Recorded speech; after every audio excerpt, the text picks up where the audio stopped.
The alarm clock screamed at 5:47 a.m., 3 minutes before it was supposed to. Clara's hand shot out from under the thin comforter, slapping the snooze button with practiced precision. For a moment she lay still in the darkness of her studio apartment, listening to the early morning sounds of Brooklyn filtering through the single-pane window. A garbage truck grinding its way down the street, someone's car alarm chirping to life, the distant rumble of the subway beneath the city's skin. She didn't want to open her eyes. Not yet. Because opening her eyes meant facing the mirror, and facing the mirror meant confronting what she already knew was there. With a deep breath that did nothing to steady her nerves, Clara pushed herself upright. The September morning carried a chill that made her shiver as her feet touched the cold hardwood floor. She wrapped her arms around herself, feeling the familiar soreness in her ribs, the tender spot on her left shoulder where she'd been grabbed too hard. Again, the bathroom was barely large enough to turn around in, a relic of old New York construction where every inch of space was monetized. The fluorescent light above the mirror flickered twice before staying on, casting everything in a harsh, unforgiving glow. Clara gripped the edge of the sink and finally looked up. The black eye stared back at her like an accusation. It had bloomed overnight into a spectacular palette of purple and blue, the bruising spreading from the corner of her left eye down to her cheekbone. Her eye itself was slightly swollen, the lid puffy and tender to the touch. She probed it gently with her fingertips and winced. "Damn it, Derek," she whispered to her reflection. But even as she said it, she could hear his voice in her head, the way he'd turned it around on her last night. "If you hadn't talked back to me, if you'd just listened, you know I hate when you make me feel small in front of my friends. This is your fault, Clara, you pushed me to this." And the worst part? Some broken piece of her almost believed him. She opened the medicine cabinet, the hinges squeaking in protest, and pulled out her arsenal. Concealer, 3 shades lighter than her natural skin tone, color-correcting primer in green to neutralize the purple. Foundation, applied with a damp beauty sponge in careful patting motions. Powder to set it all. More concealer, more powder. By the time she finished, 25 minutes had passed, and her face looked almost normal. Almost. If you didn't look too closely. If you didn't know what to look for. Clara had become an expert at this particular artistry over the past 8 months. The first time had been a split lip, easy enough to explain away as biting it in her sleep. Then a bruise on her arm, hidden by long sleeves even though it was summer. A handprint on her throat, covered by scarves and high collars. Each time Derek promised it would never happen again. Each time she believed him a little less but stayed anyway. Because where would she go? She'd moved to New York for him, left behind her small hometown in Pennsylvania, alienated her family who'd warned her about moving in with a man she'd only known for 6 months. Pride kept her from calling them, admitting they'd been right. Pride and shame, twisted together until she couldn't tell where one ended and the other began. She dressed quickly in her work uniform, black pants that had seen better days, a white button-down shirt she'd ironed last night, non-slip shoes that made her feet ache but kept her from falling on the greasy diner floor. She pulled her dark hair back into a tight ponytail, making sure no strands would fall forward and disturb her carefully constructed mask. The subway ride to work was a blur of tired faces and compressed humanity. Clara kept her head down, earbuds in but no music playing, just another prop to keep people from talking to her. She got off at the Carroll Street station and walked the 3 blocks to Rosie's Diner, a relic of 1950s Americana that had somehow survived gentrification, rent hikes, and the relentless march of Starbucks franchises. The diner's neon sign, half the letters burned out so it read R size in R, buzzed and flickered in the gray morning light. Rain clouds were gathering on the horizon, promising a miserable day. Clara could smell it in the air, that particular petrichor scent that came before a storm. "Morning, honey," Maria called from behind the counter as Clara pushed through the door. Maria Torres had worked at Rosie's for 15 years and her warm brown eyes missed nothing. She was in her mid-40s with streaks of silver in her black hair that she refused to dye, saying they were badges of honor from raising 3 kids on a waitress's salary. "Morning," Clara replied, forcing brightness into her voice as she stashed her bag in the back and tied on her apron. Maria was pouring coffee for early morning regulars, construction workers grabbing breakfast before their shifts, a few insomniacs nursing hangovers, old Mr. Chen who came in every morning at 6:30 and ordered the same thing, scrambled eggs, wheat toast, black coffee. "You okay, sweetheart?" Maria asked quietly, stepping close as Clara prepared to take over her section. "Fine, just tired." The lie came easily now, worn smooth by repetition. Maria's eyes lingered on Clara's face, and for a moment, Clara was terrified the makeup hadn't held, that the bruise was visible. But Maria just squeezed her shoulder gently, making Clara flinch despite herself, and nodded. "You know where I am if you need to talk." "I know. Thanks, Maria." The morning shift passed in the usual blur of orders and refills. Clara moved through it mechanically, her body remembering the rhythms even while her mind drifted. She smiled at customers, laughed at bad jokes, wrote down orders on her little green pad, called them back to the kitchen where Louise cooked with efficiency born of decades at the grill. Around 11, the rain started, fat droplets at first, then a steady downpour that sent people scurrying inside, shaking water from their coats and umbrellas. The diner filled up with the lunch crowd, a blessed distraction. Clara was too busy to think about Derek, about the text messages that kept buzzing in her pocket.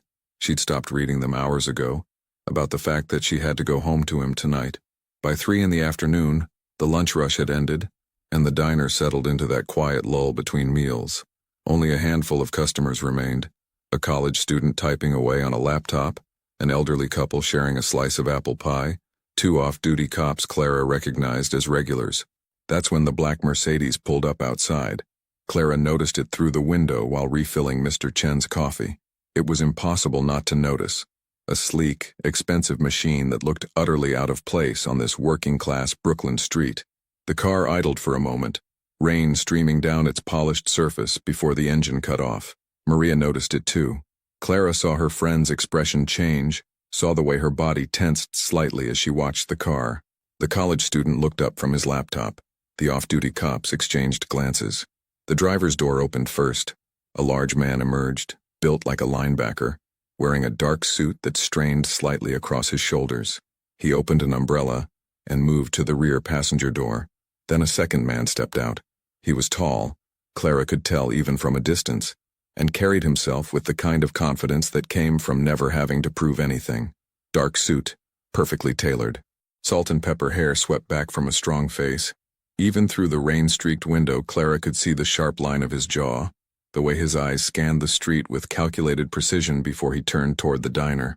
"Jesus, Mary and Joseph," Maria muttered, crossing herself quickly. "What? Who is that?" Clara asked. Maria pulled her aside, speaking low and urgent. "That's Vittorio Moretti. You don't know that name?" Clara shook her head. "He's—" Maria paused, choosing her words carefully. "He's connected, honey. Mafia. Runs things in this part of Brooklyn. Owns half the businesses on this street, probably including this diner, though Rosie would never admit it. You don't want his attention. Be polite, take his order, don't make eye contact more than necessary, and for the love of God, don't ask questions." Clara's heart began to pound. In the 8 months she'd lived in Brooklyn, she'd heard rumors, whispers about organized crime still operating in certain neighborhoods, but it had always seemed distant, almost mythological, not something that walked through the door on a rainy Tuesday afternoon. The door opened, and Vittorio Moretti entered, followed by his bodyguard and another man in a similar suit. Water dripped from the umbrella onto the worn linoleum floor. The temperature in the room seemed to drop 10 degrees. The college student hastily packed up his laptop. The elderly couple suddenly remembered they had somewhere to be. Even the 2 cops seemed to find reason to leave, dropping bills on the counter and nodding respectfully as they passed Vittorio on their way out. Within 2 minutes, the diner was empty except for Mr. Chen, who was either oblivious or didn't care, Maria, Clara, Luis in the kitchen, and the 3 men who'd just arrived. Vittorio's eyes swept the room with the practiced assessment of someone always calculating threats and advantages. He moved to a booth in Clara's section, the corner one with a view of both the door and the street. His associates took positions that Clara recognized from movies, one near the door, one with a clear line of sight to the kitchen. This was her section, her table. She had to serve him. Clara grabbed a menu and a glass of water, her hands trembling slightly as she approached the booth. She kept her head slightly angled, a habit now, the way she'd learned to minimize the visibility of the bruise. "Good afternoon," she said, setting the water down. "Can I get you something to drink while you look at the menu?" Her voice came out steadier than she felt, which was a small victory. Vittorio didn't look at the menu. He looked at her. His eyes were dark, brown so deep they were almost black, and they held an intensity that made Clara feel like she was being X-rayed, not in a lewd way, but in a way that suggested he could see past all her carefully constructed defenses. "Espresso, if you have it." If not, black coffee. His voice was deep, carrying a trace of an accent that suggested Italian roots, though his English was perfect. And the chicken parmigiana. Of course. That'll be right up. Clara scribbled the order, conscious of those eyes still on her face. She turned to leave. Miss. She froze, turned back. Yes? What's your name? This felt dangerous somehow, but not answering felt more dangerous. Clara. Clara. He said it slowly, as if testing the weight of it. You work here long? About 7 months. He nodded, then seemed to dismiss her with a slight gesture. Clara retreated to the counter, her heart hammering. She put the order in, made the espresso. Thankfully, Rosie had insisted on keeping the old Italian espresso machine, even though barely anyone ordered from it. You okay? Maria whispered, appearing at her elbow. Why is he asking questions? Did I do something wrong? No, honey, that's just his way. He's observant. It's how he stays alive in his business. Clara delivered the espresso, her hands steadier now. Vittorio was on his phone, speaking in rapid Italian. The language sounded musical and harsh at the same time. He paused his conversation long enough to nod his thanks. 15 minutes later, Luis rang the bell. The chicken parmigiana was ready. Clara picked up the plate, grabbed silverware wrapped in a napkin, and headed back to the booth. She was setting the plate down when it happened.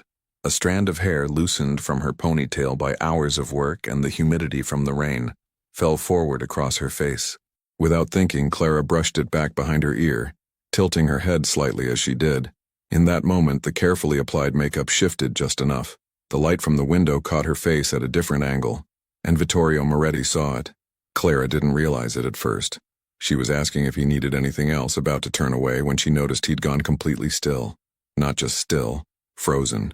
His hand, which had been reaching for his fork, stopped mid-motion. His jaw tightened almost imperceptibly, but it was his eyes that made her stomach drop. They had locked onto the left side of her face with laser focus. Clara instinctively turned slightly, trying to hide it again, but it was too late. Who did this to you? His voice was quiet, dangerously quiet, but carried enough authority that it stopped her in her tracks. I'm sorry? Clara's hand went automatically to her face, touching the spot she'd spent half an hour covering that morning. Your eye. The bruising. He gestured vaguely toward her face. Who did this? The words hung in the air between them. Clara was acutely aware that the 2 other men had stopped what they were doing and were now watching this interaction. Maria was staring from behind the counter. Even Luis had poked his head out from the kitchen. It was an accident. I walked into a cabinet door. Stupid, really. I'm fine. The lie tasted like ash in her mouth, but it was the same lie she'd told herself, told Maria, told the nosy neighbor who'd asked. Vittorio's expression didn't change, but something shifted behind his eyes. He leaned back slightly in the booth, studying her with that unnerving intensity. A cabinet door, he repeated, his tone making it clear he didn't believe a word of it. Yes, really. It looks worse than it is. The makeup usually covers it better, but the humidity...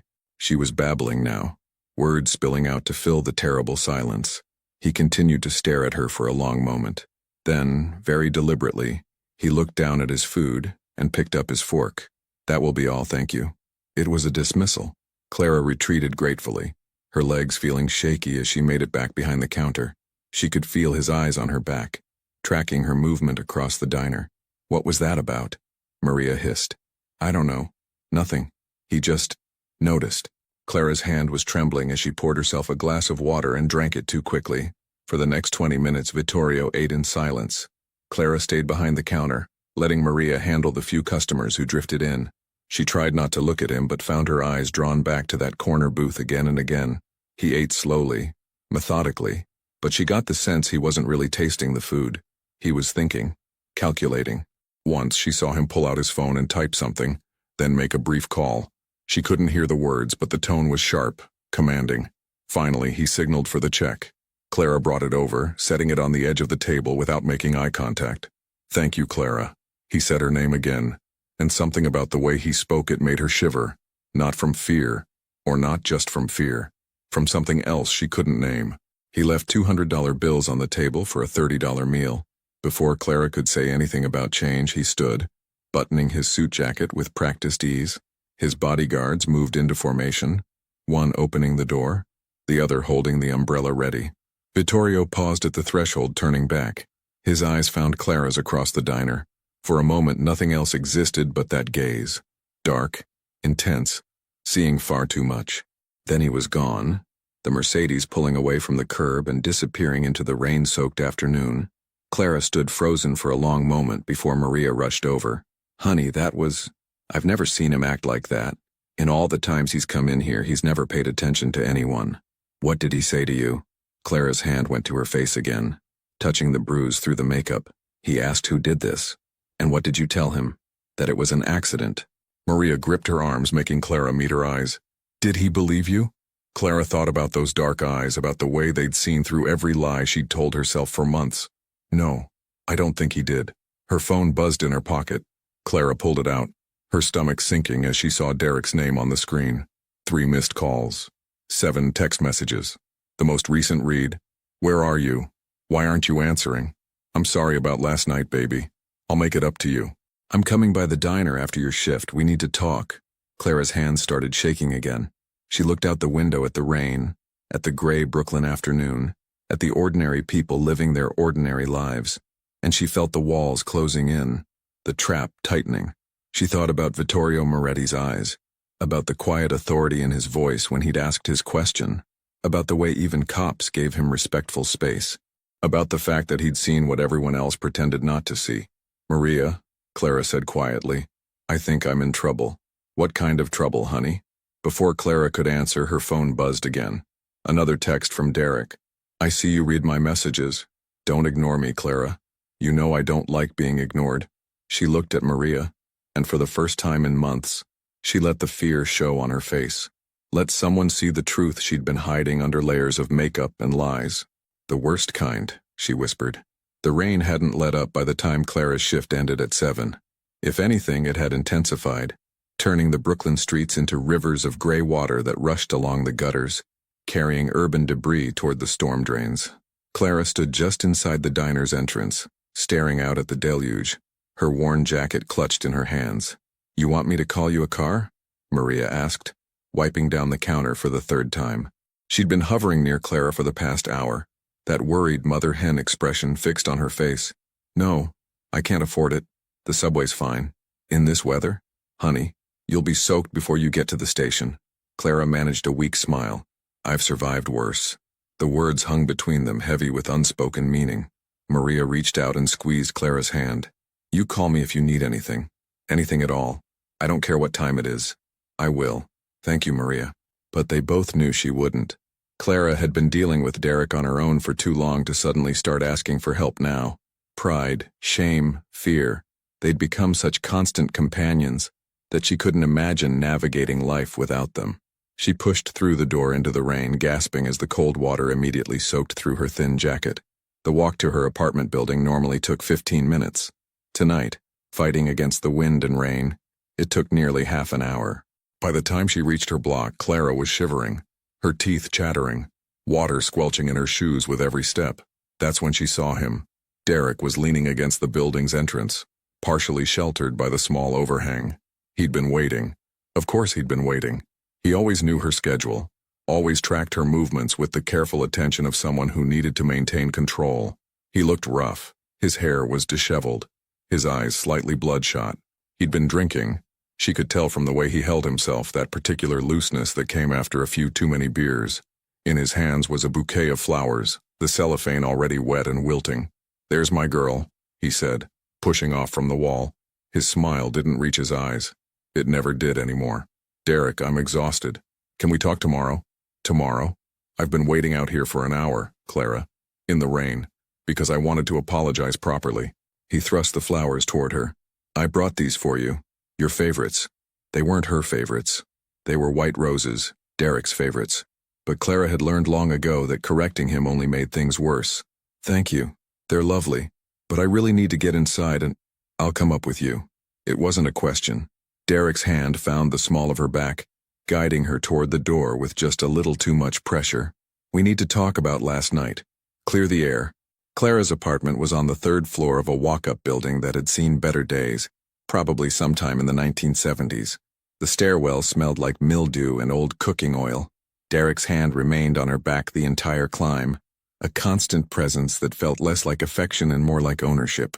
Her studio apartment was small enough that you could see the entire space from the doorway. The kitchenette with its 2 burners and mini fridge, the Murphy bed she'd pulled down that morning, the single window that looked out onto an air shaft, the bathroom barely visible behind a partially open door. Nice flowers, Derek said, closing the door behind them. Aren't you going to put them in water? Clara set her bag down and shrugged off her wet jacket. Derek, what do you want?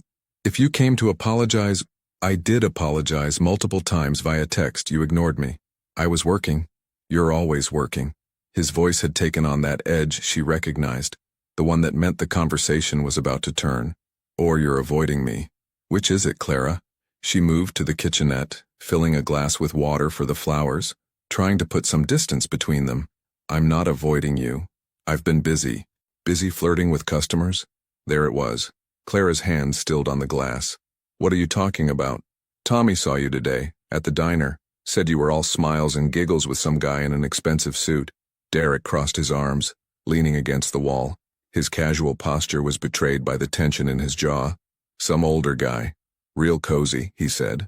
Clara's mind raced back to the afternoon, to Vittorio Moretti, and those dark, penetrating eyes. That wasn't Derek, he was just a customer. I was doing my job. Your job is to serve food, not to flirt. I wasn't flirting. Her voice rose despite her best efforts to stay calm. He ordered food. I brought it to him. That's all that happened. Derek pushed off from the wall, moving closer. Not threatening exactly, but close enough that Clara had to tilt her head back to meet his eyes. Tommy said you two talked for a while. Said the guy was asking you questions. Personal questions. He asked my name. That's hardly personal. Did you give him your number? What? No. Of course not. Then why are you getting so defensive? And there it was. The trap. If she stayed calm, she was hiding something. If she got upset, she was being too emotional. There was no right answer because the question itself was designed to put her on the defensive. Clara took a deep breath, trying to steady herself. Derek, I think you should go. We're both tired, you've been drinking, and this conversation isn't going anywhere good. His expression shifted, softening in that way that had fooled her so many times before. You're right. I'm sorry. I don't know why I get like this. He reached for her hand and she let him take it, too tired to pull away. It's just, I love you so much, Clara. The thought of losing you to someone else, someone who could give you more than I can, it makes me crazy. You're not going to lose me. Promise? She looked at him, really looked at him, and tried to remember what she'd seen when they first met. He'd been charming then, attentive in ways that made her feel special. He'd had dreams, talked about starting his own business, about the life they'd build together. When had that version of Derek disappeared? Or had he ever really existed at all? I promise, she said, because it was easier than the truth.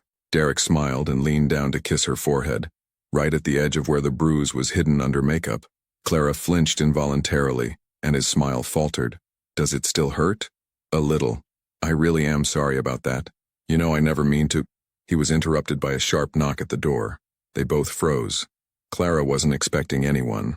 She never had visitors. Derek had systematically isolated her from the few friends she'd made in the city, always finding reasons why they shouldn't come over, why Clara shouldn't go out. The knock came again, more insistent this time. Are you expecting someone? Derek's voice had gone cold. No, I have no idea who that could be. Derek moved to the door, his body language shifting into something aggressive. He yanked it open, ready to confront whoever was on the other side. The words died on his lips. Vittorio Moretti stood in the hallway, flanked by the same large bodyguard from the diner. He was still in his suit, though he'd removed his tie. Water droplets clung to his hair and shoulders, suggesting he'd only recently come in from the rain. His dark eyes swept over Derek, then moved past him to find Clara standing frozen in the kitchenette.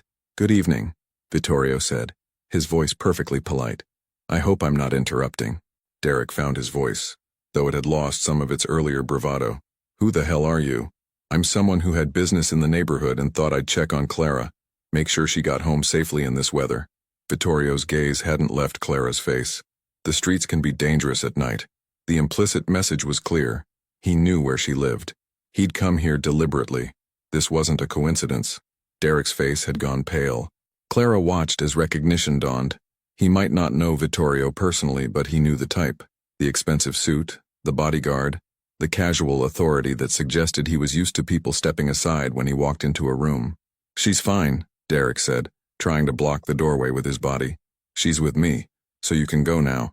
Vittorio smiled, but it didn't reach his eyes. I don't believe we've been introduced. You must be Derek. The use of his name made Derek take an involuntary step back. How do you know my name? I make it my business to know things. Vittorio stepped forward, not aggressively, but with enough confidence that Derek had no choice but to move aside or be walked through, particularly when it concerns people under my protection. Clara's heart was hammering. Mr. Moretti, I don't understand. Why are you here? He turned to face her fully now, and something in his expression softened almost imperceptibly. Because this afternoon I saw something that concerned me, and I've learned over the years that when something concerns me, it's usually worth investigating. There's nothing to investigate, Derek interjected, trying to reassert control of the situation. Clara and I had a little accident last night. It was nothing. She already told you it was a cabinet door. She did tell me that. Vittorio's voice remained calm, almost pleasant, and we both know it was a lie. The temperature in the small apartment seemed to drop. Clara found herself unable to breathe, caught between these two men in her tiny space that suddenly felt suffocating. Derek's hands clenched into fists. You need to leave. Now. This is none of your business. I'm making it my business. Why? What is she to you? Just some waitress who served you lunch. Vittorio's jaw tightened, the first real emotion Clara had seen from him. He moved further into the apartment, his bodyguard remaining by the door, effectively blocking any exit. He looked around slowly, taking in the sparse furnishings, the single window, the flowers Derek had brought sitting wilted on the counter. Do you know what I do, Derek? Vittorio asked conversationally. I've heard things. Then you know I'm a man who values loyalty, respect, the protection of those who can't protect themselves. He picked up the bouquet of flowers, examining them with apparent interest. I'm also a man who has very little patience for bullies. I'm not a bully. Clara, tell him. Tell him about us. Clara's mouth opened, but no words came out. What could she say? That Derek hadn't always been like this? That she still sometimes saw glimpses of the man she'd fallen for? That she was too tired and too scared to know what the truth even was anymore? Vittorio set the flowers down and turned to Derek. I'm going to make this very simple. You have two choices. The first choice is that you leave this apartment right now, tonight, and you don't come back. Ever. You don't call Clara. You don't text her. You don't have your friends watch the diner where she works. You remove yourself from her life completely. And if I don't? Derek's voice was trying for defiant but landing somewhere closer to nervous. Then we move to choice number 2. And trust me when I say you don't want choice number 2. Vittorio's expression remained perfectly calm, but there was steel underneath the polish. I have resources, Derek. Connections. I could make your life very complicated in ways you can't even imagine. Legal complications. Financial complications, the kind that follow you around for years. Derek looked at Clara desperately. You're going to let him do this? Threaten me? After everything we've been through? Clara felt tears burning behind her eyes. Part of her wanted to defend Derek, to smooth things over the way she always did. But another part, a part that had been silent for too long, was screaming at her to let this happen, to let someone finally intervene in the nightmare her life had become. I think, her voice came out barely above a whisper, I think you should go, Derek. Clara, please, just go. Derek stared at her for a long moment, his expression cycling through anger, betrayal, and finally something that might have been genuine hurt. But Clara had learned not to trust his emotions. They changed too quickly, shifted too easily into weapons used against her. He grabbed his jacket from where he'd tossed it over the back of a chair. Fine, but this isn't over.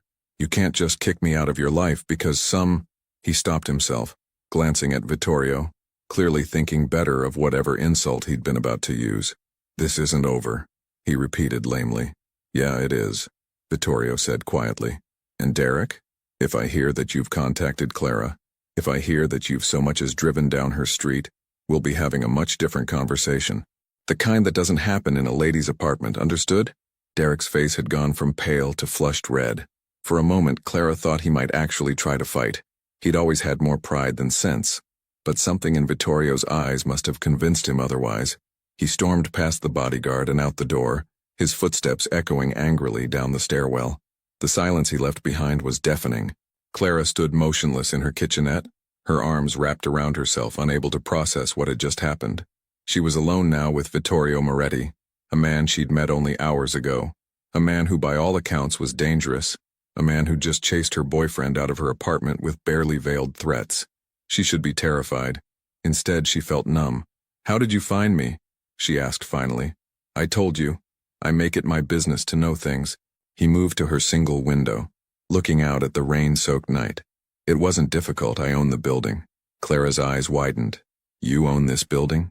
"I own several buildings in this neighborhood. When I want to find someone who works in my territory, it takes a phone call.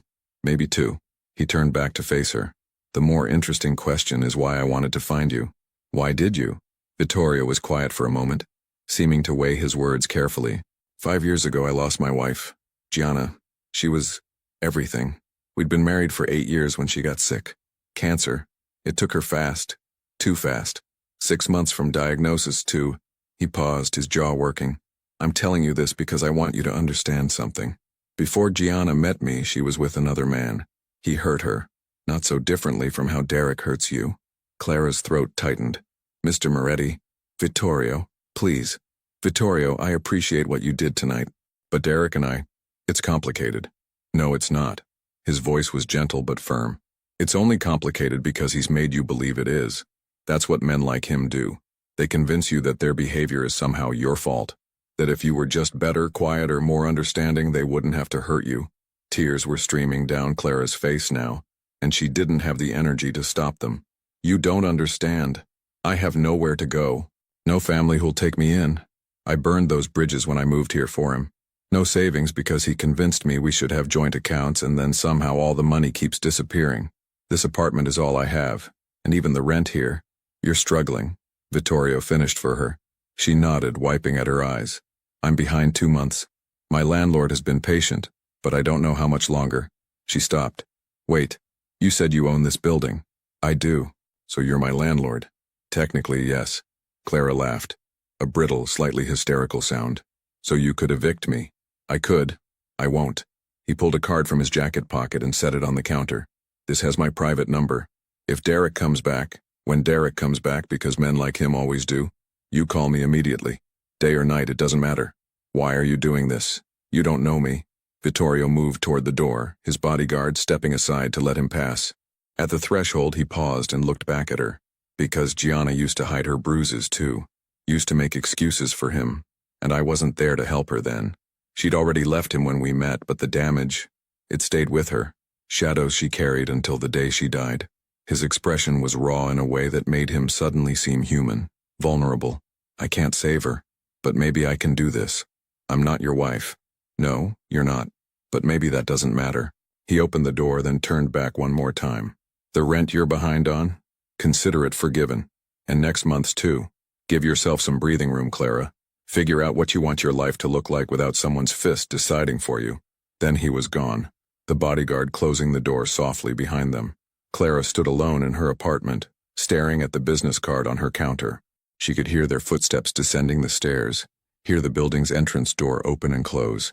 Through her window, she watched the black Mercedes pull away into the rainy night. Her phone buzzed. A text from Derek. "This isn't over. You think he scares me? You think some rich criminal owns you now? I'll be back. Count on it." Clara's hands were shaking as she picked up Vittorio's card. Embossed on heavy stock paper, Vittorio Moretti, followed by a phone number. No business name, no address, just a name and a number. She thought about Maria's warning at the diner. Men like him, they don't do anything without expecting something back. She thought about Derek's text, the implicit threat in those words. She thought about the bruise hidden under her makeup and all the other bruises that had come before it. Most of all, she thought about Vittorio's eyes when he'd talked about his wife. The grief there, still raw after 5 years. The regret, the determination. "I can't save her, but maybe I can do this." Clara set the card back down and moved to the window.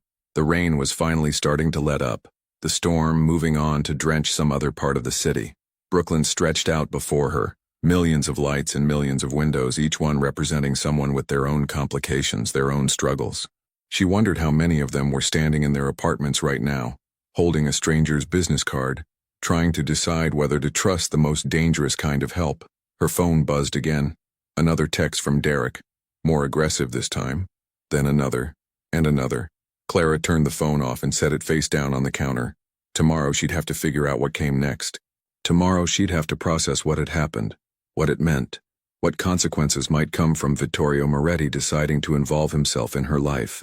But tonight, for the first time in 8 months, Derek wasn't in her apartment, wasn't touching her, wasn't making her feel small, wasn't filling the space with his volatile moods. Tonight, she could breathe. Clara crawled into her Murphy bed fully clothed, too exhausted to even change. As she closed her eyes, she found herself thinking about those dark eyes again, about the way Vittorio had stood between her and Derek without raising his voice, without any overt threat, but with enough presence to make it clear who held the power in that room. It should have terrified her. Maybe it did, a little. But more than that, it had made her feel something she'd almost forgotten: protected. Outside, the rain had stopped entirely. In the sudden quiet, Clara could hear sirens in the distance, the perpetual soundtrack of the city. She pulled the thin comforter up to her chin and let herself drift toward sleep. She didn't hear the car that parked across the street an hour later, didn't see the figure inside watching her darkened window with patient attention, didn't know that Vittorio Moretti had posted one of his men to keep watch, just in case Derek decided to come back tonight. She only knew that for the first time in longer than she could remember, she felt the smallest glimmer of hope, and sometimes that was enough. Clara woke to sunlight streaming through her window, a rare gift in her apartment that usually only caught light for about an hour each morning. She lay still for a moment, disoriented, before the events of the previous night came flooding back. Derek, Vittorio Moretti, the business card on her counter. She sat up slowly, her body aching in that familiar way that had become normal over the past months. But something was different. The apartment felt lighter somehow, as if a heavy presence had been lifted. Derek's absence was almost tangible, a relief she could feel in her bones. Her phone, still face down where she'd left it, showed 15 missed calls and 23 text messages when she finally turned it on, all from Derek. She deleted them without reading, then blocked his number. It felt both empowering and terrifying, like cutting a rope while still not sure if she'd been tied to safety or drowning. The morning shift at Rosie's started at 6. Clara showered, applied her makeup with shaking hands. The bruise was fading to a yellowish green now, and dressed in her uniform. She picked up Vittorio's business card from the counter, studied it for a long moment, then tucked it into her wallet before heading out. The morning air was crisp and clean after yesterday's rain. Brooklyn was waking up around her, bodega owners rolling up their metal shutters, the coffee cart guy on the corner setting up his operation, early commuters hurrying toward the subway with their travel mugs and newspapers. Clara walked the 3 blocks to the diner, hyper-aware of her surroundings in a way she hadn't been before. Was that car following her? Was that man across the street watching? Derek's text messages had unsettled her more than she wanted to admit. This isn't over. The words played on repeat in her mind. Maria was already at the diner when Clara arrived, prepping the coffee station. She took one look at Clara's face and immediately pulled her aside. "What happened? You look like you didn't sleep." "I slept fine. Actually better than I have in weeks." "Then why do you look like you've seen a ghost?" Clara glanced around the empty diner. Luis wasn't in yet, and old Mr. Chen wouldn't arrive for another 20 minutes. "Derek came by my apartment last night." Maria's face darkened. And someone else came by too. That man from yesterday, Vittorio Moretti." Maria's eyes widened. "Jesus, Mary, and Joseph, what did he want?" He made Derek leave, told him not to come back. Ever." Clara's voice dropped to barely a whisper. "Maria, he owns my building. He knew where I lived. He just showed up. Honey, I told you, men like him don't do anything without a reason." "What does he want from you?" "He says he just wants to help. That his wife was in a similar situation before he met her, and he couldn't save her. She passed away a few years ago. So now he wants to—" Clara trailed off, realizing how absurd it sounded when spoken aloud. "So now he wants to save you instead?" Maria shook her head slowly. "Clara, that's not how men like Vittorio Moretti operate. They don't have white knight complexes. They have agendas. I know it doesn't make sense. But Maria, Derek has been texting me nonstop, threatening messages, and for the first time in months I actually feel like maybe I don't have to handle this alone." Maria squeezed her hand. "Just be careful, please. I don't want to see you trade one dangerous situation for another."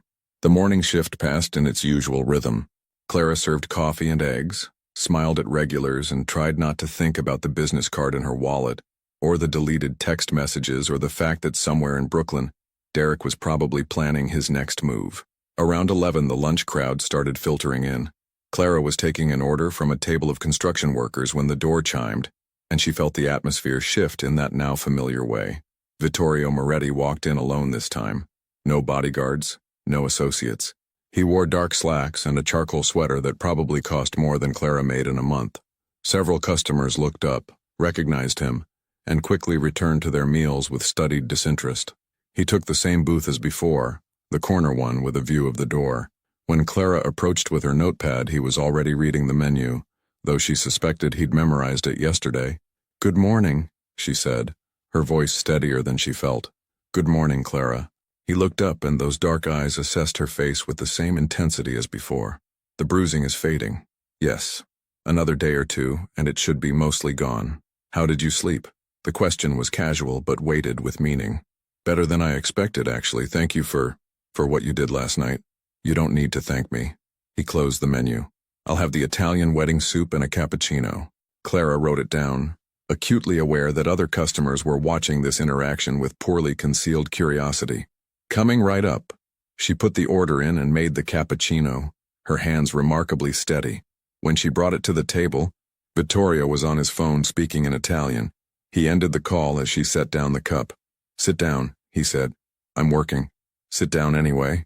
Just for a moment, Clara glanced at Maria, who was watching from behind the counter with concern etched on her face. The lunch rush hadn't hit full force yet, and her other tables were settled. She slid into the booth across from Vittorio, feeling like she was crossing some invisible line. "I want you to understand something," Vittorio said, his voice low enough that only she could hear. "Last night I intervened in a situation that concerned me, but I don't want you to feel obligated to me in any way. You're not in my debt. You don't owe me anything. Then why are you here?" "Because I wanted to see that you were all right, and because I suspect Derek might try to contact you again, despite my warning." Clara's throat tightened. "He already has. Text messages." "I blocked his number." Something flickered across Vittorio's face. Approval, maybe, or satisfaction. That was smart. But blocking his number won't stop him entirely. Men like Derek, they don't give up easily when they feel they're losing control. "I know." Clara's hands twisted in her lap under the table. "He knows my schedule. He knows where I work, where I live. If he really wants to find me, he won't." "You can't know that." "Actually, I can." Vittorio leaned back slightly, his posture relaxed but his eyes alert. "I have someone watching your building. Discreetly. If Derek comes anywhere near your block, I'll know about it." Clara's breath caught. "You have someone watching me. Watching for threats to you, there's a difference." "Is there?" The question came out sharper than she'd intended. "Because from where I'm sitting, it sounds like I've gone from one man controlling my life to another." To her surprise, Vittorio smiled. A genuine smile that transformed his usually stern features. "You're right. I apologize. I should have asked first. Would you like me to have someone watching out for potential threats to your safety?" The rephrasing made all the difference. He was giving her a choice, not making a decision for her. "Yes," Clara admitted. "Yes, I would. That actually makes me feel a little better." "Good. Then that's what we'll do." Luis rang the bell from the kitchen. "Your soup is ready." Clara stood, smoothing down her apron. "Mr. Moretti." "Vittorio." "Vittorio. I don't understand why you're doing this, but I'm grateful. Truly." She brought him his soup and returned to her other tables, but she remained hyper-aware of his presence in that corner booth. He ate slowly, occasionally looking at his phone, and twice more she caught him watching her as she worked. Not in a predatory way, in a protective way, like he was assessing potential threats in the environment. After he finished eating, he sat for another hour, nursing an espresso and working on a laptop he'd pulled from a leather bag. Several men came in and approached his table for brief, quiet conversations. Clara tried not to eavesdrop, but she caught fragments. Discussions about property, about shipments, about someone who owed money. She was refilling coffee for Mr. Chen when she heard Vittorio's voice rise slightly, still controlled but with an edge to it. "I don't care what his excuse is. If the payment isn't made by Friday, we proceed with alternative arrangements." "Am I clear?" The man he was speaking to, younger, nervous, nodded rapidly and left the diner. Vittorio returned to his laptop as if nothing had happened. Maria appeared at Clara's elbow. "You see that? That's who he really is. Not some knight in shining armor. A businessman who deals in fear and leverage. I know what he is, Clara said quietly. But right now, having someone like that on my side doesn't feel like the worst thing in the world. Around 2 o'clock, the lunch crowd had dispersed and the diner settled into its afternoon lull. Vittorio closed his laptop and signaled for the check. Clara brought it over, and again he left far too much money. I can't keep accepting tips like this, she said. Then consider it an investment in the establishment.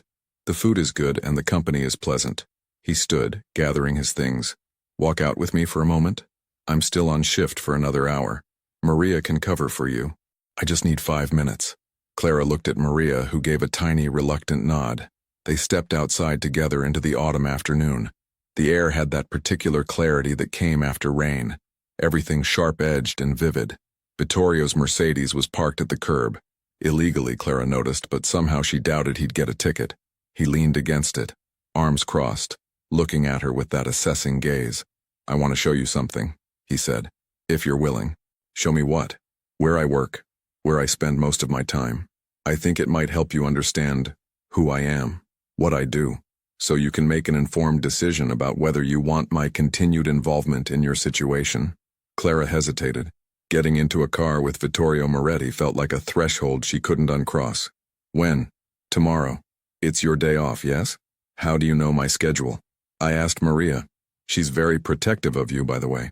Threatened me with a rolling pin if I hurt you. Despite everything, Clara laughed. That sounds like Maria. So, tomorrow, I'll pick you up at your apartment at 10. I'll show you my world, answer any questions you have, and then bring you home. No obligations, no expectations, just transparency. Clara thought about Derek's text messages, about the bruise on her face that was finally fading, about the fact that for the first time in months, she'd slept through the night without jerking awake in fear, about Maria's warnings and her own instincts that told her Vittorio Moretti was dangerous in ways she couldn't fully comprehend. But he was also the only person who'd seen her clearly in a very long time, who'd looked past her carefully constructed lies and decided she was worth protecting. Okay, she heard herself say. Tomorrow at 10. Good. He opened the car door, then paused. Clara, Derek tried to come to your building last night around 3 in the morning. Her blood ran cold. What? My man turned him away. Derek was intoxicated, agitated. He was told in very clear terms that if he returned, there would be consequences. Legal consequences that I have the resources to pursue. He left. You didn't tell me this earlier. I didn't want to frighten you during your shift, but I wanted you to know before tomorrow, to understand that this isn't hypothetical. Derek is actively trying to regain access to your life. The question is whether you want to keep running from that reality or face it with support. Clara wrapped her arms around herself, suddenly cold despite the sun. I'm tired of running. Then tomorrow, we'll talk about alternatives. He slid into the Mercedes. Get some rest tonight, Clara. I'll see you in the morning. She watched him drive away, then returned to the diner where Maria was waiting with crossed arms and a worried expression. What did he want? To show me who he really is. Tomorrow. And you said yes? I said yes. Maria shook her head. I hope you know what you're doing, honey. I don't, Clara admitted. But I know I can't keep doing what I've been doing. Something has to change. The rest of her shift passed in a blur. Clara's mind kept circling back to Derek at her building in the middle of the night, drunk and angry. What would have happened if Vittorio's man hadn't been there? Would Derek have broken down her door? Hurt her worse than before? The thought made her nauseated. When her shift ended at 7, she walked home with her keys between her fingers, hyper alert to every shadow and footstep. She didn't see anyone following her, but she felt watched, though whether that was Vittorio's protection or her own paranoia, she couldn't say. Her apartment felt safe when she entered, checking behind the door and in the bathroom out of habit. She heated up leftover soup, ate it mechanically, then tried to watch television but couldn't focus. Finally, she pulled out Vittorio's business card and stared at it. What was she doing? Getting involved with a man who by all accounts ran criminal operations in Brooklyn? A man who had people follow other people, who made veiled threats, who operated in a world of violence and leverage? But then, she thought about Derek's hands around her throat last month, about the time he'd shoved her so hard she'd hit her head on the doorframe, about the constant walking on eggshells, never knowing which version of him would come through the door. Her phone buzzed, a new number she didn't recognize. Her heart jumped before she read the message. This is Marco, Mr. Moretti's associate. Just checking in. Everything quiet on your street tonight. Sleep well. It should have felt intrusive. Instead, it felt like someone giving a damn whether she lived or died. Clara texted back, "Thank you." The response was immediate. "My pleasure, Miss Clara." She went to bed early, exhausted from the emotional whiplash of the past 2 days. But before she turned out the light, she set her alarm for 8, giving herself plenty of time to get ready for whatever tomorrow would bring. Outside her window, in a nondescript sedan across the street, Marco sat with a thermos of coffee and a clear view of her building's entrance. His phone buzzed with a text from Vittorio. "Any activity?" Marco responded. "All quiet, she's safe." "Good. Stay until morning shift arrives at 6, then get some rest." "Will do, boss." Marco settled back in his seat, eyes on the building. This was unusual. Vittorio didn't typically involve himself in personal situations. He was a businessman, not a bodyguard service. But Marco had worked for Vittorio long enough to recognize when his boss was personally invested in something. It had been 5 years since Gianna died. 5 years of watching Vittorio throw himself into work, into expansion, into anything that kept him from feeling the loss. This was the first time Marco had seen something else in his boss's eyes when he talked about someone. Interest, concern, maybe even the beginnings of something more. Marco hoped the girl knew what she was getting into. Vittorio's world wasn't kind to civilians. But then again, from what Marco had gathered, her world hadn't been particularly kind either. Maybe they'd balance each other out, or maybe this would end in disaster. Either way, Marco's job was to keep her safe, and that's exactly what he'd do. Inside her apartment, Clara finally drifted into an uneasy sleep, dreaming of dark eyes and quiet authority, of Derek's rage and Vittorio's calm, of being caught between 2 worlds and not knowing which one would ultimately claim her. Tomorrow would bring answers, or at least it would bring understanding. For now, she slept, protected by a man she barely knew, from a man she wished she'd never met. And somewhere in Brooklyn, Derek sat in his own apartment staring at his phone, planning his next move. Because men like Derek never accepted loss, never admitted defeat. This wasn't over, not by a long shot. But for the first time, Clara wouldn't be facing it alone. The black Mercedes arrived precisely at 10. Clara had changed outfits 3 times, finally settling on jeans and a simple sweater, casual but presentable. She watched from her window as Vittorio stepped out, looking up at her building with that same assessing gaze. Her phone buzzed. "I'm downstairs whenever you're ready. No rush." Clara grabbed her jacket and headed down. Vittorio opened the car door for her, and she slid into the leather interior, immediately enveloped by the scent of expensive cologne and new car. "Good morning," he said, settling into the driver's seat. "No bodyguard today, just the 2 of them." "Morning. Where are we going?" "My office, it's in Red Hook by the waterfront." They drove through Brooklyn in comfortable silence, the city passing by in a blur of brownstones and businesses. Clara studied Vittorio's profile, the strong jaw, the silver threading through his dark hair, the way his hands rested confidently on the steering wheel. "You're nervous," he observed without looking at her. "Wouldn't you be?" "Probably. But I want you to understand something, Clara. What I'm going to show you today, it's not to intimidate you. It's so you can make an informed choice about whether you want my help." The office was in a renovated warehouse overlooking the water. Inside, it was surprisingly tasteful. Exposed brick, modern furniture, large windows with views of the harbor.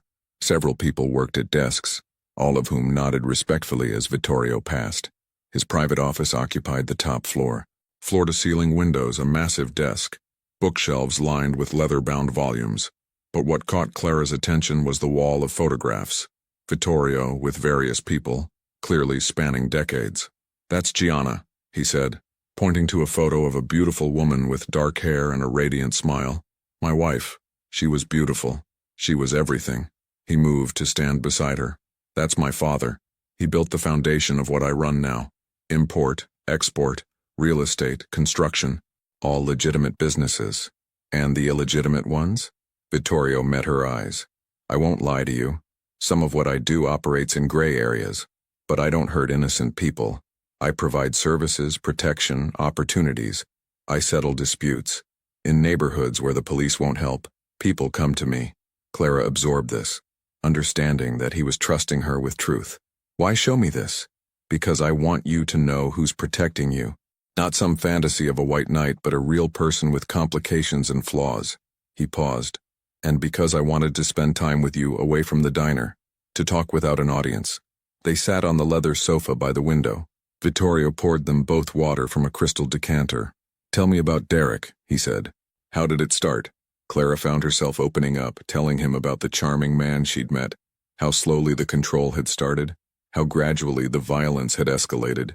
Vittorio listened without interrupting, his expression growing darker. Men like him, he said finally. They see kindness as weakness. Your compassion, your willingness to see the best in him.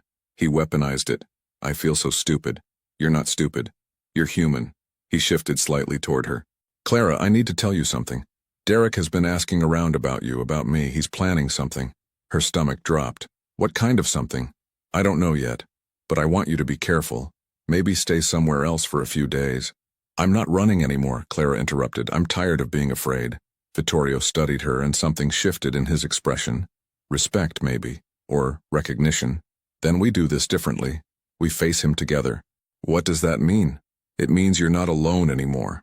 Whatever Derek does next, you'll have resources. Protection. Support. He reached out slowly, giving her time to pull away, and took her hand. If you want them. His hand was warm, solid. Clara looked down at their intertwined fingers. This dangerous man offering safety. This stranger who'd become her unlikely protector. I want them, she whispered. They sat there as the morning light streamed through the windows, the city sprawling below them. Two broken people finding unexpected connection in the ruins of their separate traumas. Outside, in a car parked down the street, Derek watched through binoculars, his jaw clenched, rage building in his chest. He'd followed Clara from her apartment, watched her get into Moretti's car, tracked them here. He pulled out his phone and made a call. Yeah, it's me. I need a favor, and I need it today. Inside the office, Clara's phone buzzed. Unknown number. She answered. Heavy breathing then. You think you're safe with him? You think I can't reach you? Clara's hand tightened on Vittorio's. He saw her expression change, immediately understood. Put it on speaker, he said quietly. She did. Derek's voice filled the office. This isn't over, Clara. Not even close. You're mine. You'll always be mine. And your rich boyfriend? He can't watch you every second. Vittorio leaned forward. Derek, this is your last warning. Walk away now while you still can. Or what? You'll have me hurt? Do it. See what happens when the police start investigating your whole operation. The line went dead. Vittorio was already on his phone, speaking rapid Italian. When he finished, he turned to Clara with grim determination. He's escalating. We need to end this. Today. The silence in Vittorio's office felt heavy after Derek's call. Clara sat frozen on the leather sofa, her hand still gripping Vittorio's, her mind racing through possibilities. None of them good. Derek had always been unpredictable when cornered, and now he was cornered by someone far more powerful than Clara had ever been. What did you tell your people? She asked, her voice steadier than she felt. Vittorio set his phone down carefully. I told them to find out where Derek is right now, who he's with, what he's planning. He turned to face her fully. But Clara, I need you to understand something.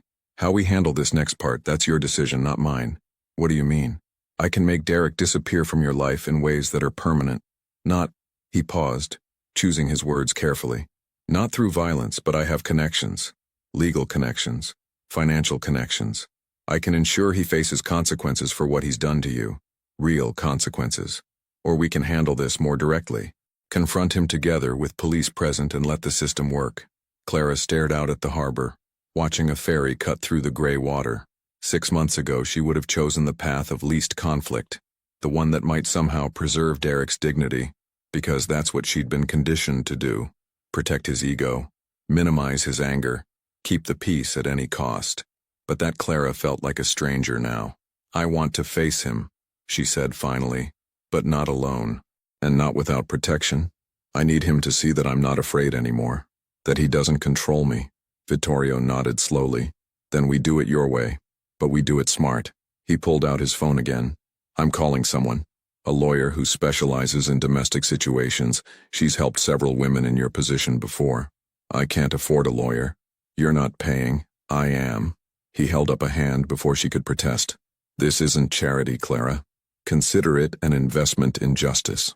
Besides, Gianna would have wanted me to do this. She always said that if she'd had proper legal support earlier, She might have escaped her situation sooner. The lawyer, Patricia Chen, arrived within an hour. She was in her mid-40s, sharply dressed, with kind eyes that had clearly seen their share of difficult cases. She listened as Clara recounted the past 8 months, the escalating control, the emotional manipulation, the physical violence, the threats. Patricia took notes, asked clarifying questions, and never once made Clara feel judged or weak. "You have enough for a restraining order," Patricia said finally. "The text messages alone would support it. The photographs of your injuries. Do you have any?" Clara shook her head miserably. "I always covered them up. I never thought to document them. That's common. Most people don't think about building a legal case when they're just trying to survive." Patricia pulled out several forms. "But we can move forward with what we have. The question is whether you want to file assault charges as well. Will they stick without photographs?" "Potentially, especially with testimony from people who witnessed the aftermath, co-workers, friends. The bruise on your face was recent enough that others saw it, correct?" Clara thought of Maria, of the concerned questions, of the way even some customers at the diner had noticed. "Yes, several people. Then we have options." Patricia leaned forward. "But Clara, I need you to understand something. Filing these charges will make Derek angry. Very angry. People in his position often escalate when they feel they're losing control completely. You'll need to take precautions." "She'll have them," Vittorio said quietly from where he stood by the window. "Round-the-clock protection until this is resolved." Patricia glanced at him, and something unspoken passed between them. An understanding born of previous cases, previous women protected by Vittorio's particular brand of justice. "Good. Then let's proceed." They spent the next 2 hours filling out paperwork, documenting everything Clara could remember. Patricia recorded her statement, asked for contact information for potential witnesses, and outlined the next steps. By the time they finished, Clara felt simultaneously exhausted and energized. For the first time, she was fighting back with real weapons, legal ones, supported by people who knew how to navigate the system. As Patricia gathered her materials, Vittorio's phone rang. He stepped away to take the call, his expression darkening as he listened. When he returned, his jaw was set in a grim line. "My people found Derek. He's at a bar in Sunset Park. He's been drinking since this morning, showing people your picture, asking if anyone knows where you might be hiding." Clara's blood ran cold. "What if he goes to the diner? Maria's there. Mr. Chen. Luis, I can't put them in danger. I've already sent someone to watch the diner discreetly. If Derek shows up, they'll call the police immediately." Vittorio moved to sit beside her again. "But I think we should get ahead of this. Meet with him in a controlled environment, with witnesses present, and serve him with the restraining order papers there. You want me to see him today?" "I think waiting gives him more time to spiral, more time to plan something desperate. If we control when and where the confrontation happens, we control the outcome." Patricia nodded her agreement. "It's actually a sound strategy. Public place, multiple witnesses, law enforcement on standby. He won't be able to claim later that anything was done improperly." Clara's hands were shaking. This morning she'd woken up not knowing what to expect from today. Now she was potentially hours away from facing Derek with the full weight of legal protection behind her. "Where would we do this?" "Rosie's Diner," Vittorio said. "After closing. He knows you work there. If I have someone leak to him that you'll be there tonight at 9, he'll come. He won't be able to resist the opportunity. You want to use me as bait? I want to give you a chance to take your power back. On your terms, in your space, with support surrounding you." His dark eyes held hers. "But only if you're ready. Only if you want this." Clara thought about the past 8 months, about the fear that had become her constant companion, about the woman she'd been before Derek, confident, hopeful, full of dreams, about the woman she wanted to become again. "I'm ready," she said. The plan came together quickly. Patricia would be present as Clara's legal representative. Vittorio would be there as well, along with Marco and another associate. 2 police officers, ones that Patricia had worked with before on domestic cases, would be stationed outside, ready to intervene if Derek became aggressive. And Maria insisted on being there too, despite everyone's protests about potential danger. "That girl is like a daughter to me," Maria had said when Vittorio called to explain the plan. "I'm not letting her face that monster without me there. Besides, it's my diner too. I have every right to be present." As the afternoon faded into evening, Clara returned to her apartment to change and prepare herself mentally. Vittorio's associate drove her, She didn't trust herself behind a wheel right now, and waited outside while she got ready. She stood in front of her bathroom mirror looking at her reflection. The bruise was barely visible now under the makeup, just a faint shadow that would fade completely in another few days. But the woman looking back at her was different than the one who'd hidden that bruise just days ago. Her eyes held something new. Determination, maybe. Or just the exhaustion of being afraid for so long. Clara changed into jeans and a sweater, pulled her hair back into a ponytail and took a deep breath. Then she picked up her phone and recorded a video, something Patricia had suggested. My name is Clara Rodriguez. I'm 24 years old. If something happens to me tonight, I want it known that I'm not suicidal. I'm not careless. I'm taking control of my life back from someone who hurt me, and I'm doing it with support from people who care about my safety. Whatever Derek Mitchell might claim afterward, I'm making this choice voluntarily and with clear mind. She paused. And I'm not afraid anymore. She sent the video to Patricia, to Maria, and to Vittorio. Then she deleted it from her phone. Derek had accessed her phone before, gone through her messages and photos. She wouldn't give him that advantage again. The drive to Rosie's diner felt surreal. The streets of Brooklyn passed by in their familiar patterns, but everything felt heightened somehow. Colors brighter, sounds sharper, her awareness of every detail crystalline. They arrived at 8:30. The diner's lights were on, but the closed sign hung on the door. Inside, Maria was waiting with fresh coffee. Patricia sat in one booth reviewing her notes. Vittorio stood by the window, phone pressed to his ear, speaking in low tones. When he saw Clara enter, he ended his call and crossed to her immediately. How are you feeling? Terrified. Determined. Both at once. That's normal. That's good, actually. He guided her to sit at the counter. Derek left the bar about 20 minutes ago. My people made sure he overheard a conversation about you being here tonight. He's on his way. Clara's heart hammered against her ribs. How long? Maybe 15 minutes. Maria poured Clara a cup of coffee with shaking hands. You're the bravest person I know, honey. What you're doing tonight, standing up for yourself like this, that takes more courage than running. I'm not sure it's courage. I think I'm just tired of being scared. That's what courage is, Vittorio said quietly, doing what needs to be done despite the fear. They waited in tense silence. Marco and the other associate positioned themselves strategically. Marco by the kitchen with a clear view of the entrance, the other man near the back exit. Patricia reviewed final instructions with Clara about what to say and, more importantly, what not to say. Let him do most of the talking, Patricia advised. Men like Derek, they can't help but incriminate themselves when given the opportunity. Just stay calm, stay firm, and remember that you're not alone. At 8:53, headlights swept across the diner's windows. A car pulled up outside. Derek's beat-up Honda, immediately recognizable. The engine cut off. Through the window, Clara could see him sitting in the driver's seat staring at the diner, working up his nerve or his rage or both. Vittorio moved to stand near Clara but not beside her, close enough to intervene if needed, far enough to let her have this moment. Remember, he said softly, you're in control here. Not him. Not anymore. The car door opened. Derek stepped out, and even from a distance, Clara could see the tension in his body, the aggressive set of his shoulders. He walked toward the diner like a man going into battle. The door chimed as he pushed it open. Derek stood in the entrance, his eyes immediately finding Clara at the counter. His gaze swept the room, taking in Vittorio, Patricia, Maria, the two large men positioned strategically throughout the space.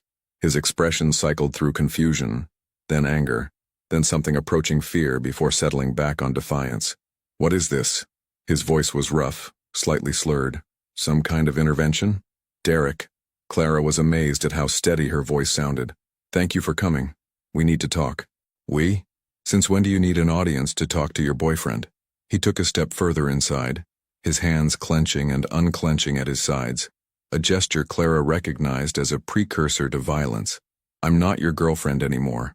That's not your decision to make. Actually, it is, Patricia interjected, standing smoothly. Mr. Mitchell, I'm Patricia Chen, Ms. Rodriguez's attorney. We're here tonight to serve you with legal documents and to make clear that any further contact with my client will result in criminal charges. Derek's laugh was bitter, aggressive. Legal documents? Clara, what have you done? What lies have you been telling these people? No lies, Clara said, standing now too. Her legs felt shaky but held. Just the truth. About the past 8 months. About what you've done to me. Derek's face flushed red. Everything I did was because I love you. Because you pushed me to it. You and your attitude, your disrespect. I never disrespected you. I disagreed with you sometimes. I had opinions. That's not disrespect, Derek. That's being a person. You don't talk to me like that. He moved forward aggressively. Marco shifted position. A subtle movement that nonetheless stopped Derek in his tracks. For the first time, Derek seemed to fully register that he was outnumbered and outmatched. This is insane, he said, his voice rising. Clara, these people are manipulating you. That guy, he pointed at Vittorio, he's a criminal, everyone knows it, and you're taking his side over mine? Over your own boyfriend who's been with you? Supported you? Supported me? Clara's voice cracked slightly, but she pushed through. You isolated me from my family. You took control of my bank account. You monitored my phone, my schedule, my conversations. You made me feel small and worthless and afraid. That's not support, Derek, that's control. Because I love you. Love doesn't leave bruises. The words hung in the air, simple and devastating. Derek's mouth opened and closed, searching for a response, an excuse, a justification. Patricia stepped forward, holding out an envelope. Mr. Mitchell, this is a restraining order. You're required to stay at least 500 feet away from Ms. Rodriguez at all times. You may not contact her by phone, text, email, social media, or through any third party. You may not approach her place of employment or residence. Violation of this order is a criminal offense. Derek stared at the envelope like it was a snake. I'm not taking that. Your acceptance isn't required. You've been served. The order is now in effect. Patricia's voice was professional, unflappable. Additionally, Ms. Rodriguez is filing assault charges for the incident that occurred 4 days ago, which resulted in the visible facial injuries witnessed by multiple parties. That was an accident. She walked into a— No more lies, Derek, Clara interrupted. Her voice was stronger now, finding its power. We're done with the lies. You hit me, you've hit me before. You've grabbed me, shoved me, intimidated me, and I'm done pretending it didn't happen. I'm done protecting you from the consequences of your own actions. Derek's expression crumbled, cycling rapidly through rage, disbelief, and something that might have been genuine devastation. Clara, please, don't do this. We can work this out. I'll get help. I'll go to counseling. Whatever you need. What I need is for you to leave my life. Completely. I can't do that. I love you. We belong together. No. Vittorio spoke for the first time. His voice quiet but carrying absolute authority. You don't get to decide that anymore. Clara has made her choice. You have two options now, Derek. You can accept these legal documents, walk away, and rebuild your life elsewhere. Or you can fight this, in which case Ms. Chen will pursue additional charges, and I will make certain that every legal resource at my disposal supports Clara's case. I can also make your life in this neighborhood very uncomfortable in ways that are entirely legal but extremely inconvenient. Your choice. Derek's face had gone pale. You can't threaten me. I'm not threatening you. I'm explaining reality. Vittorio's expression was implacable. Men like you, Derek, you operate on fear and control. But Clara isn't afraid anymore, and she's no longer alone. So I'll ask you once, will you walk away peacefully, or do we need to escalate this? The silence stretched. Clara could hear her own heartbeat, could feel the weight of everyone's attention focused on this moment. Derek stood at the center of the diner, suddenly looking smaller somehow, diminished. His shoulders slumped slightly. I gave you everything, he said, looking directly at Clara with something approaching genuine hurt. I loved you more than I've ever loved anyone. That wasn't love, Clara said softly. Love doesn't hurt like that. Derek stood there a moment longer, then bent and picked up the envelope from where Patricia had set it on a nearby table. He held it loosely, as if it might burn him. This isn't over, he said, but the words lacked conviction. Yes, Clara replied. It is. Derek walked toward the door, then paused with his hand on the handle. He turned back one final time. You'll regret this. When you're alone again, when your rich protector gets bored of his charity project, you'll regret pushing me away. If she regrets anything, Maria spoke up from behind the counter, her voice sharp, it'll be wasting 8 months of her life on someone who didn't deserve a single day of it. Now get out of my diner and don't come back.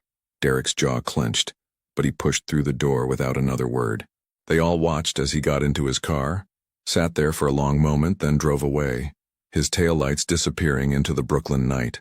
Clara's legs gave out. She sat down hard on the nearest stool, her entire body shaking with the adrenaline crash.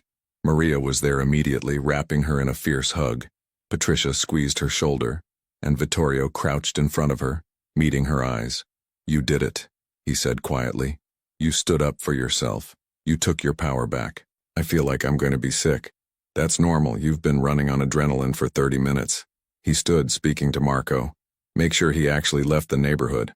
Follow at a distance, but make it obvious. I want him to know we're watching." Marco nodded and slipped out the back entrance. Patricia began packing up her materials. "Clara, that went as well as we could have hoped. He accepted service of the restraining order. That's on record now. And his statements about the accident and his justifications for his behavior will support the assault charges if he tries to fight them in court." "Will he fight them?" "Most likely he'll take a plea deal. Men like Derek usually do when they realize the evidence is against them and their victim has strong legal representation." Patricia handed Clara her card. "Call me if he violates the restraining order in any way. Any contact, any sighting near your home or work, anything. We document everything from this point forward." After Patricia left, the four of them sat in the quiet diner: Clara, Maria, Vittorio, and his remaining associate. Maria made more coffee. Nobody spoke for a while, letting the tension slowly drain from the room. "I can't believe that's over," Clara said finally. "Just like that." "It's not completely over," Vittorio cautioned. "Derek will need time to accept this new reality. There might be some testing of boundaries. But you've established clear legal consequences, and he knows I'm watching. Most likely he'll eventually move on to someone else." His expression darkened. "Unfortunately. Should we warn whoever that someone might be?" "Already handled. Patricia will be flagging his information with the Domestic Violence Prevention Network. If he starts dating someone new and that person reaches out for resources, they'll have information about his history." Clara looked at this man who'd inserted himself into her life just days ago. This complicated, dangerous man who'd somehow become her unlikely savior. "Why are you really doing all this?" "I told you about Gianna." "No, I mean, really. There's something more." Vittorio was quiet for a long moment, staring into his coffee cup. When he spoke, his voice was softer than she'd ever heard it. "When Gianna died, I realized I'd spent 5 years trying to protect her from a threat I couldn't fight. I had all this power, all these resources, all these connections, and none of it could save her from cancer. I felt helpless in a way I'd never experienced." He looked up, meeting Clara's eyes. "When I saw your bruise, when I realized what was happening to you, it was something I could actually do something about, a fight I could win. Maybe that's selfish. Maybe I'm helping you to feel less powerless myself. But it doesn't change the fact that you deserved help, and I could provide it." "That's not selfish," Maria said gently. "That's human." They sat together for another hour, talking about next steps. Clara would stay at her apartment. Vittorio's people would continue watching the building. She'd return to work tomorrow, back to her normal routine. Patricia would handle the legal proceedings, and life would slowly return to something resembling normal. When it was finally time to leave, Vittorio walked Clara to the car. The Brooklyn night was cool and clear, stars barely visible through the city's light pollution. "Thank you," Clara said, "for everything. I don't know how I'll ever repay you. You don't need to repay me. Just live your life. Be free. Be happy. That's enough. Can I ask you something?" "Of course." "What happens now? Between us? When this is really over and I don't need protection anymore?"